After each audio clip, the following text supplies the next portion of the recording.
Hi everyone, Aiden here with etrailer.com, and today we're going to be taking a look at the CURT Premium 4-bike hanging style rack here on a 2019 Toyota Sequoia.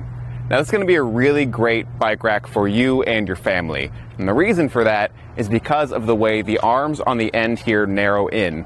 These two spots here are going to be fantastic for a kid's bike because we don't have to worry about an adapter bar as much, because that inner frame size on a kid's bike is much smaller. Typically, it doesn't fit as easily on other hanging style racks.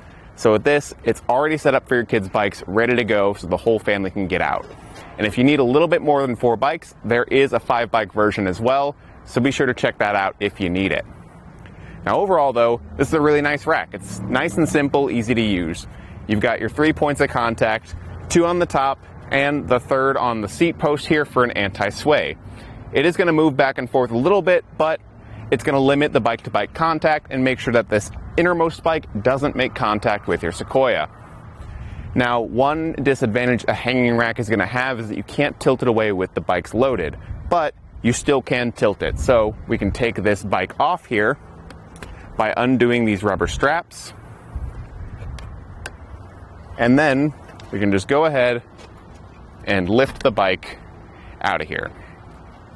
I do want to also mention that the rack has a total weight capacity of 180 pounds. So be sure once you have it fully loaded that you are under that max capacity. And I do like to replace these rubber straps here just so they aren't freely moving. Now, to fold this or tilt it down, we can come down here to our pin and clip, remove that clip, pop out this pin after we loosen this knob on the back here. That'll make it easier to kind of move this back and forth so we can get that pin out. And then this spring-loaded pin here, just lift that up and it'll hit that stopper right there, giving you full access to the back. So if you need to change your shoes before a ride, especially on your Sequoia, you've got plenty of room to kind of sit down here and get your shoes changed out. You can. And then when you're ready to hit the road again, you can lift this up. That spring-loaded pin will automatically latch in.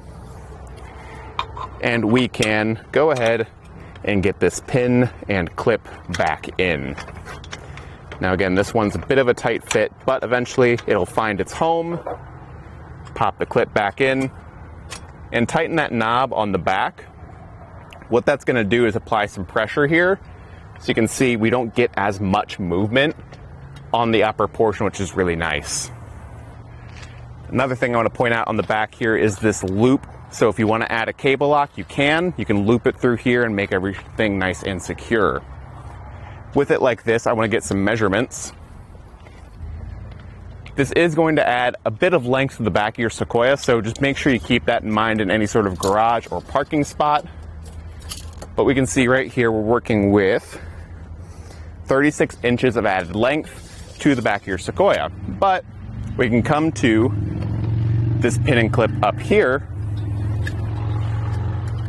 remove that, and actually fold these arms down, replacing that in the new hole once it's lined up. And that cuts down on the length significantly. So if you want to leave the bike rack on your vehicle between rides, it's out of the way, only adding 14 inches to the back of your Sequoia, to this outermost point here. Now, down at the bottom, we can check for ground clearance. That's going to be 17 inches to the ground, to the bottom of the rack here. Your Sequoia is pretty high up off the ground, and this is pretty close to the vehicle here, so I don't think you'll have any issues with bottoming out on any steep driveways or hills. You do have a 2-inch by 2-inch receiver tube here, so that's going to fit in there. And you've got your anti-rattle pin that's included as well, making sure everything stays nice and secure. Now overall, I think this bike rack's a really nice option. Again, this is really oriented to families. You've got those kids' bikes with you. This is already set up and it's going to work really well with those. Thanks for watching. Here it is on our test course. We'll start by going through the slalom. This is going to show us the side-to-side action, which simulates turning corners or evasive maneuvers.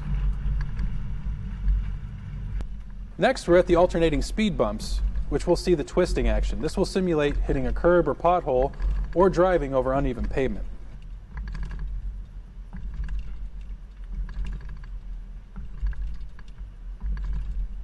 Finally, we have the full speed bumps, where we'll see the up and down action, which is just like driving out of a parking lot, garage, or driveway.